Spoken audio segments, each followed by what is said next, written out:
Today we face the monsters that are at our door. Today we are canceling the apocalypse.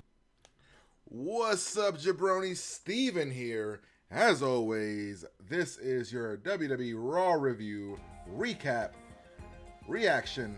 Pretty much it's the show where I sit down, talk to you guys about Monday Night Raw, give you guys my ups, my downs, my what the fucks, all wrapped into one show, live streamed with you guys. We have a conversation, we talk about the thoughts, you guys participate, we just have a grand old time. I usually do this on Thursdays if you guys are new to this, or not Thursday, I do them on Monday nights.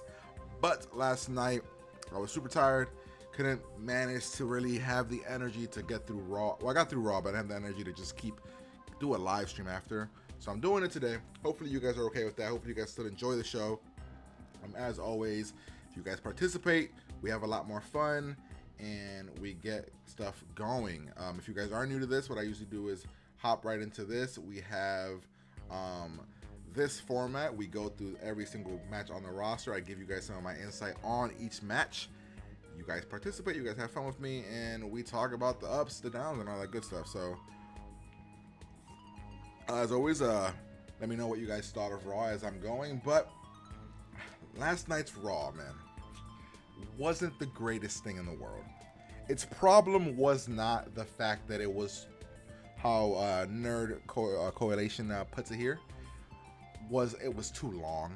Because I don't think that was the problem last night. I don't think the problem was that it was too long last night. I think its biggest problem last night was the fact that Raw was kind of all over the place yesterday. It didn't feel like a cohesive show. It just kind of was there, but nothing really felt together. It was kind of pieced together weirdly. The ending was odd. People were helping each other that didn't make sense. Roman is somehow back in the fucking title scene. Like, it's just, there were choices that were made that even if it was 2 hours, this show would not have been good. It would have just been mediocre because there are just choices that you look at it and you're like, what's happening? Like, what's the point of this? Like, what's going on? But nonetheless, let's get started with what happened on Monday Night Raw. Monday Night Raw. All right, where we at? Let's get right into this. First off, you start the show off on a down because of the fact that you bring out Roman Reigns to start the show. WWE, you bring out Roman Reigns to start the show. Like, do you know how bad that looks? How bad having Roman Reigns be the first thing that the fans in Memphis see? It's just not a smart move, WWE. It was just a mistake. He comes out, he's talking about how Rusev this and interference and he should have won and all this other random ass shit that didn't help anybody. Just came out. It was like, why is he whining? What's going on? You're supposed to be this badass and they're still not doing nothing badassery. There was really no point to it. That's my problem. There was like no point to any of it. Then comes out Mick Foley, out comes Stephanie McMahon, and the entire intro, like I wrote in my notes, I wrote, boring intro, what the F is the point? Like, that's what I wrote here, because I don't know what WWE was thinking with it. I don't know what their game plan was here. Like, this didn't do anything for anybody. There was nothing special here that was worth starting the show in a 20-minute segment for this. After that, we have Rusev versus Rollins. And what I wrote here was an alright match. It wasn't a bad match. It wasn't a great match. It was alright. It was decent. Both people looked strong. Nobody got the win. It was a double count out at the end. And the fact that they made both of them look strong in this match made the ending of Raw even worse. Like, the fact that they made this match where both participants looked strong and the last one where they messed up, it made this match a little bit better for me. A few spots, a few here and there. Seth Rollins is kind of crazy. He just does all this crazy stuff. He runs. Every time he does anything, I'm always nervous. I'm always like, oh man, is he going to get hurt? Is this going to be the moment where his knee pops? Like, oh man, it's like always like looking away because I'm always nervous for him. I get it though. This is his style. He's not going to change his style. That's what he does. Fine. Yeah, so that match ends in a double countout. It's the ending, whatever. This one didn't make sense for a double countout, really, if you really think about it. Story-wise, like, why? Like, what? Like, these two guys don't hate each other. Like, a double countout makes it seem like they hate each other, or at least in the format that they did it, like, trying to throw each other off. Like, it was a good, decent match, but just didn't really add anything to it. After that, we had, so we had here. All right, so after that, we had the where am I? After that, we had the Sasha Charlotte Dana Brooks segment with Mick Foley, where they're talking about the shoulders and the pin, which people were wondering if they were going to mention that because of the fact that all 4 shoulders were on the map. I mean, what ended up happening was that Mick Foley said that at Clash of Champions we're gonna have a triple threat pay-per-view, a triple threat match for the women's championship. So Sasha, Charlotte, and Bayley all get to be in this match, and it's gonna be a great match. I can tell you right now, this is gonna be a great match. Might steal the show. Might be the best match of the night. Like, it's gonna be an amazing match. These 3 women are phenomenal. Here I also wrote. Wait, what do we have? Okay, so wait, I have things off here. Here next we had the Braun Strowman squash match. It was a decent squash match. I'm glad that Braun Strowman is out of the jobber squash match and he's actually going against somebody kind of relevant in Sin Cara. Sin Cara looked decent. Braun Strowman looks a little bit better than he's been looking. Like, he's actually looking like kind of a force. He won kind of easily, but a little bit. But it felt good. Like, Braun Strowman looked good here, looked decent, and Sin Cara held his own. So I was pretty cool with it. Let's see what we got here. I was kind of confused by the segment because I didn't think Dana Brooke was cool and back with Charlotte unless I missed something. Yeah. So last week, you must have missed it because it was really small. She slapped Charlotte. Then after she lost the match, they had this thing where she was backstage and Charlotte was waiting for her, and Charlotte walked away and left her bags there, and Dana grabbed her bags and followed her. So I'm guessing this is what that means. This is still Dana trying to prove to Charlotte that she belongs with her. Again, she got slapped again. It was a whole big thing this week as well. All right, moving on from Braun Strowman. We had the tag match with Sasha Bayley versus Dana Brooke and Charlotte. This match was pretty good. It was all right. It was fun. It was fun. Everybody got their little moments. I think the story being told with these 4 women is probably the best story on the entire roster. Like, if you really think about it, think about all the stories being told on Raw right now. Like, if we're being real with ourselves, this is probably the best story. What they're doing with Kevin Owens and Roman Reigns and Seth Rollins and whatever the fuck that is, that's not a great story. Like, nothing's really happening there. But at least with Dana and Charlotte and Bayley and Sasha, it's a story. They're telling something. Everybody knows that Dana Brooke is going to turn on Charlotte. Hopefully that's not like until a fucking year from now, so Dana can actually get good at what she's doing. Because right now, she's not great at a lot of things. But great that Sasha's still selling her back. Seeing Bayley and Sasha together is always fun. Charlotte is always great as well. So this match was a lot of fun, and I enjoyed it. And it was probably, of all the matches on the night, it was probably the second best match of the night, I want to say. So I'm totally cool with that. All right, what else we got here? All right, then we had the Bo Dallas squash match. I don't know. I'm still 2 thumbs up for this. I'm still really on board with the Bo Dallas squash match. I still like this. I still enjoy Bo Dallas being squashed or squashing people. The rhyming that he's doing, I could take it or leave it at it. I'm not sure why they're doing the rhyming still, but whatever. They're doing the rhyming. But I always like the intensity with Bo Dallas, like where he's like believing Bo. I like the intensity. I like it. The way that this is being set up, though, it does feel like they are setting it up so that Bo is going to lose to a jobber soon, maybe a jobber that's going to stay around or something. Because right now he's just been dominating. And if anybody could tell me whose finisher is he using right now, his finisher looks so familiar. I keep thinking it was Cody Rhodes' old finisher, but I might be wrong. All right, what else we got here? Let's see. All right, we had the Cesaro versus Sheamus match. Again, a solid match. well, actually a solid, good match. It was a good match. It's when this series first started, I was so against it. I was so thinking this was gonna be boring because it was pointless. But it's actually been the most consistently entertaining matches we've had on every single Raw, and at least the story is easy to follow, and we get a sense of what's happening here. We knew Cesaro was gonna make a comeback. Just the way everything was lining up, it was gonna be that Cesaro was gonna make a comeback, and the final one was going to be at Clash of Champions. And that's going to be where the 7th match of the series is going to be. But going into this, I thought it was going to be an easy does it for Cesaro to guarantee win. But I don't know now. Now Sheamus has been growing on me. He's been like really giving it his all in this match. And I wouldn't be mad if Sheamus beat Cesaro. I know that's going to, like, people are going to say that that's messed up. But I wouldn't, because I just don't see them giving Cesaro the proper push. They're not going to. Yeah, it would make sense if Cesaro is the one to go against Rusev next. But in all honesty, like, if, let's say Roman beats Rusev this weekend, I would want to see Roman versus Sheamus because he's a heel. And they had a great pay-per-view match a couple months ago, so they can put on a match. Cesaro going against Roman, is Cesaro going to turn bad? They're not going to put face Cesaro versus face Roman because they're not going to turn Roman.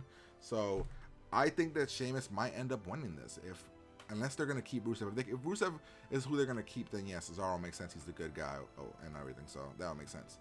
All right, moving on. What else we got here? All right, so next we got to this weird segment, guys. This weird segment. All right, so throughout the night, Jericho, of course, was protecting his best friend, Kevin Owens. I agree. I think Cesaro was getting traded to SmackDown. He would work better there. I agree. I don't know what's happening with Cesaro, really. Because if Cesaro wins this, he gets to go against Rusev or Roman, which I believe they're going to give the belt to. I don't even know what they're going to do with that.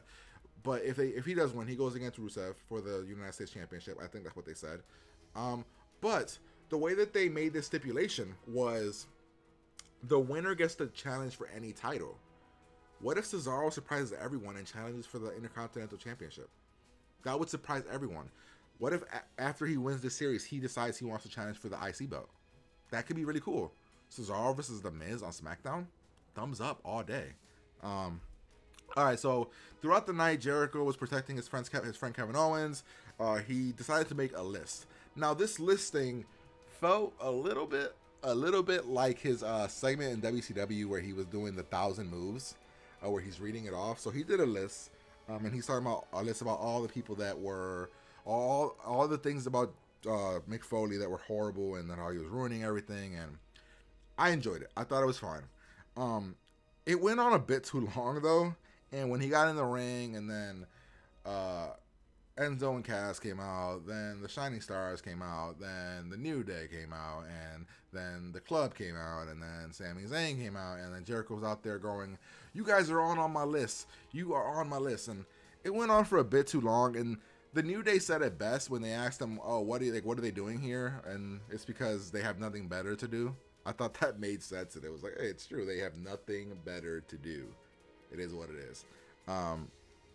That turned into a 5v5 match for nothing, really, just because they needed all these guys to do something, because all of these guys are in a match at Clash of Champions. In the end, of course, we had the faces all win. So Sami, New Day, Enzo, and Big Cass end up beating Jericho, Luke, and Karl, and Luke Gallows, Karl Anderson, and the Shining Stars. Made sense. It was a decent match. It was fine. It didn't really help anybody. It didn't hurt anybody. It was just a match that was filler. All right. After that, we had the debut of the Cruiserweight division, ladies and gentlemen. And I'm going to be honest with you guys. Came out with a bang. Now, yes, I would have preferred to see two 1v1 matches, and the winner of that, maybe they got a triple threat at a Clash of Champions, or maybe another match throughout the night. That would have been awesome. But they didn't have enough time, apparently, because they had some weird-ass segments throughout the night. So instead, we got a fatal four-way between Brian Kendrick, Gran Metalik, Cedric Alexander, and Rich Swann.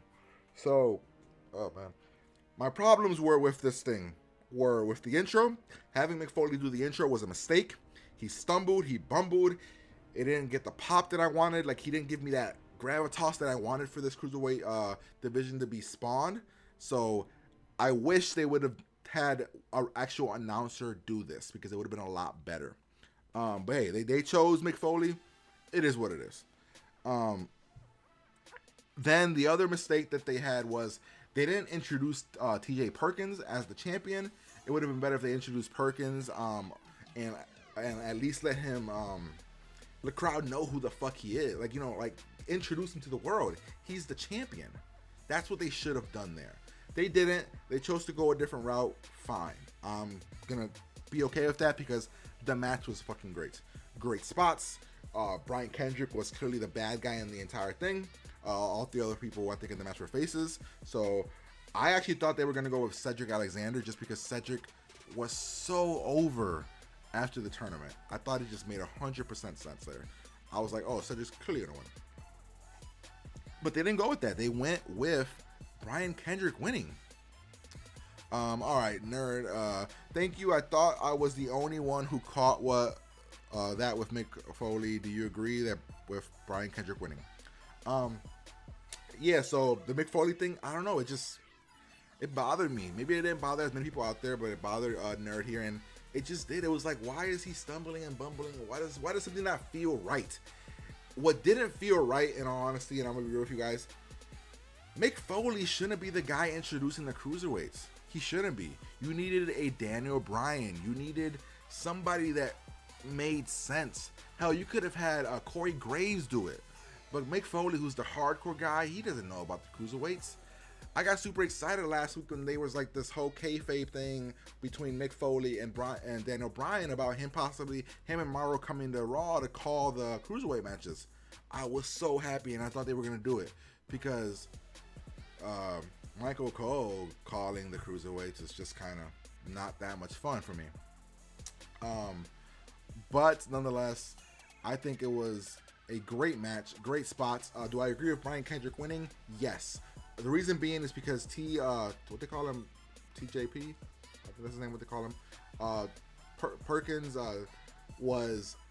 he feels like a good guy. He feels like a face. Kendrick, the way he fights and everything he did in the ring was very heelish. Putting Perkins versus Cedric Alexander would have been a great match, but they're both faces. You know what I mean? Like, the way WWE does their things is that they need a face, they need a heel. And Kendrick was clearly going to be, not Kendrick, Perkins was clearly going to be the heel. So I'm okay with that. It didn't bother me. I like Brian Kendrick, and I was cool with that. And the match was great spot. Everybody looked great. Everybody did their thing. It felt good. Like, everything felt good about this match. Like, there wasn't much bad. There wasn't that many botches. It looked clean. It looked crisp. Like, this is what people want to see. Great matches. Oh my god, we're almost at the end of the show. Shit. Maybe there were some other things I didn't see out here. I wrote here that the crowd was hyped. I thought the crowd was pretty hyped throughout the night. There was a lot of emotion, and everybody seemed to really be enjoying the matches. And even for the boring ones, they were like hyped and popped. The Memphis crowd, I thought, was really loud. Let's see what else I got here. Alright, so the ending of the night was a steel cage match between Kevin Owens and Roman Reigns. And this is where I really got upset. The match itself was good. It was a good match. I thought it was a really good match. Great moments, great spots throughout it. They were like it was a brutal, hard-hitting match, and I liked it. My main problem was, I wrote here, a pointless match. Why is Kevin Owens being punished here? Why is he forced to fight in a cage match? What is the repercussions to the Seth Rollins situation? Like, what the fuck happened there? Seth Rollins should have been in a cage match. That made sense. Like, it's his punishment. Why is Kevin Owens being punished? Did they even mention what the punishment for Seth Rollins was? Because I didn't see it. I didn't get it. It didn't make any sense to me. Wait, I gotta fix something here. Give me a second.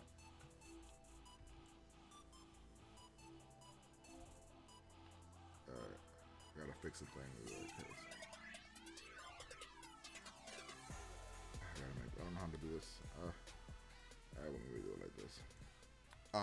But I enjoyed it. I thought it was a good match. My problem was the outcome, the reasoning behind the match, and just overall, I'm like, what the fuck is going? Like, why does Roman have so much sway? He's not the champion. Why, if Kevin Owens says no, why does Kevin Owens have to do this match? It didn't make sense. Why is Kevin Owens being punished? Roman Reigns is like, it made no sense, and that was my main concern and problem with this match. It didn't make any sense. Then at the ending of the match, Seth Rollins interferes after Rusev and Kevin Owens are beating up on Roman Reigns. What was the point of Seth Rollins interfering and helping Roman Reigns? Like, does anybody know?